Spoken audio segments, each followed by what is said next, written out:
ആദ്യം നമുക്ക് ഉറപ്പിക്കുന്ന മണ്ഡലങ്ങൾ പറയാം. ഒന്ന് ഒല്ലൂർ രാജനാണ്. അതുപോലെ രണ്ടാമത്തേത് AK ശശീന്ദ്രനാണ്. AK ശശീന്ദ്രൻ ആലത്തൂരിൽ നിന്ന് ജയിക്കും. കാരണം എന്താ വെച്ചാൽ വിദ്യാ ബാലകൃഷ്ണനാണ് മത്സരിക്കുന്നത്. അവിടെ അല്ല, അതിലൊന്നും കാര്യമില്ല. അവിടെ കോൺഗ്രസിന് തന്നെ ജയിക്കുമെന്നുള്ള ഒരു സാധ്യതയില്ല. സാധ്യതയില്ലാത്തതുകൊണ്ടാണ് യഥാർത്ഥത്തിൽ വിദ്യക്ക് ആ സീറ്റ് കൊടുത്തു പോയി. കാരണം അല്ലെങ്കിൽ വേറെ ആരെങ്കിലും കടിപിടിച്ച് കഴിച്ചാല്. അപ്പൊ അത്തരത്തിൽ അവിടെ ജനകീയനാണ്. പിന്നെ വലിയ തോതിലുള്ള ഒരു പെർഫോമൻസ് ഒന്നും കാഴ്ചവെച്ചിട്ടില്ല. പക്ഷെ എങ്കിൽ പോലും അദ്ദേഹം അവിടെ ജയിക്കുക. കാരണം അത് ഏലത്തൂർ മണ്ഡലത്തിന്റെ പ്രത്യേകതയാണ്. നാലാമത്തേത് നമുക്ക് ഉറപ്പിച്ചു പറയാൻ കഴിയുന്നത് GRL ആണ്. GRL നെടുമങ്ങാടാണ് എന്ന് പറഞ്ഞാൽ ഞാൻ ഈ പറയുന്നതൊക്കെ എന്ന് പറഞ്ഞാൽ കോൺഗ്രസിന്റെ പോലും അല്ലെങ്കിൽ BJP-യുടെ പോലും വിലയിരുത്തലാണ് ഇവരൊക്കെ ജയിക്കുമെന്നുള്ളത് അവരുടെ സർവേകളിലാണ്. നാലാമത്തത് അത്ഭുതം തോന്നും, പക്ഷെ KN ബാലഗോപാലാണ്. KN ബാലഗോപാലിനെതിരെ ഐഷ പോറ്റിയുടെ കേസിൽ കോൺഗ്രസിന് പോലും ഇപ്പൊ വലിയ പ്രതീക്ഷയില്ല. ഈവൻ BJP-യുടെ കേസിൽ പോലും BJP വിചാരിക്കുന്നു ഉറപ്പായിട്ടും തന്നെ അവര് ജയിക്കുമെന്നാണ്.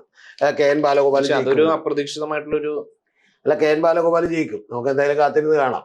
പിന്നെ അടുത്തത് വിചാരിക്കുന്ന ഒരു കാര്യം മുഹമ്മദ് റിയാസ് ആണ്. മുഹമ്മദ് റിയാസിന്റെ കേസിൽ അതൊരു ഷോർട്ട് സീറ്റ് ആണ്. 29,000-ലധികം ഭൂരിപക്ഷം ഉണ്ടായി കഴിഞ്ഞ തവണ തന്നെ. പക്ഷെ ഇത്തവണ ഭൂരിപക്ഷം കുറയും. PV അൻവറാണ് മത്സരിക്കുന്നത്. അൻവർ അവിടെ ഒരു 10,000 വോട്ടുകൾ വർദ്ധിപ്പിച്ചേക്കും എന്നുള്ള കാര്യത്തിൽ ഒരു തർക്കമില്ല. പക്ഷെ പ്രധാനപ്പെട്ട കാര്യം എങ്കിൽ പോലും അവിടെ നിന്ന് ഉറപ്പായിട്ടും ജയിക്കുമെന്നാണ്. ഭൂരിപക്ഷം കുറഞ്ഞേക്കും എന്നുള്ളതാണ്. പിന്നെ ചേർത്തലയിൽ P പ്രസാദാണ്. P പ്രസാദ് അവിടെ ഒരു ഇമേജ് ഉണ്ടാക്കി വെച്ചിട്ടുണ്ട്. സത്യത്തിൽ P പ്രസാദും വലിയ ഫൈറ്റ് നേടുന്നുണ്ട്. അവിടെ രാജേന്ദ്രൻ എന്ന് പറഞ്ഞൊരു കോൺഗ്രസ് നേതാവാണ്. അദ്ദേഹം അവിടെ ലോക്കലി നല്ല പിടിപാടുള്ള ഒരാളാണ്.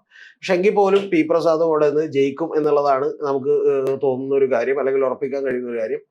പിന്നെ ഉറപ്പായും ജയിക്കുന്ന ഒരാളെന്ന് പറയുന്നത് VN വാസവനാണ്. VN വാസവന്റെ അവിടെയും വിജയിക്കും. അവിടെ നാട്ടക സുരേഷ് വലിയ ഫൈറ്റ് കൊടുക്കാൻ പറ്റുന്ന ഒരാളാണ്. കോൺഗ്രസിന്റെ ഒരു കൈപ്പത്തി സ്ഥാനത്തിൽ ഇപ്പൊ കുറെ നാളുകൾക്ക് ശേഷം മത്സരിക്കുന്നതാണ്. അതുകൊണ്ട് കഴിഞ്ഞ തവണത്തെ പോലെ ഒരു ഈസി വാക്ക് ഓവർ അല്ല. പക്ഷേ പ്രധാനപ്പെട്ട ഒരു കാര്യം എന്ന് പറയുന്നത് അവിടെ BJP-യുടെ സ്ഥാനാർത്ഥി ഉണ്ടായിരുന്നില്ല. പകരം ആതിരാ D നായർ എന്ന് പറഞ്ഞ സ്ഥാനാർത്ഥിയായിട്ട് തമാശയാക്കാണ് ചെയ്തത് തെരഞ്ഞെടുപ്പ്. അപ്പൊ അതുകൊണ്ട് മണ്ഡലമാണ്. അപ്പൊ അതിൽ നിന്നൊരു മജോറിറ്റി വോട്ടുകൾ, വലിയ വോട്ട് പെർസെന്റേജ് വോട്ടുകൾ യഥാർത്ഥത്തിൽ VN വാസവന് കിട്ടും. അങ്ങനെ VN വാസവൻ അവിടെ നിന്ന് ജയിക്കുമെന്നാണ് നമ്മൾ വിചാരിക്കുന്നത്. പിന്നെ വളരെ എളുപ്പത്തിൽ നമുക്ക് പറയാവുന്ന ഒരു ജയം എന്ന് പറയുന്നത് സജി ചെറിയാന്റെയാണ്. അവിടെ ഈ പറയുന്ന ഈവൻ ഞാൻ പറയുന്നത് KN ബാലഗോപാലോ അല്ലെങ്കിൽ ഇപ്പൊ നമ്മുടെ നാട്ടക സുരേഷ് കൊടുക്കുന്ന ഒരു ഫൈറ്റ് ഏറ്റുമാനൂർ VN വാസവൻ ഉള്ളത് പോലെ പോലും ഫൈറ്റ് ഇല്ല. യാതൊരു ഫൈറ്റും ഇല്ല. അവിടെ വളരെ എളുപ്പത്തിൽ സജി ചെറിയാൻ വോട്ടെടുത്ത മന്ത്രിയാണ്, ജനകീയനാണ്.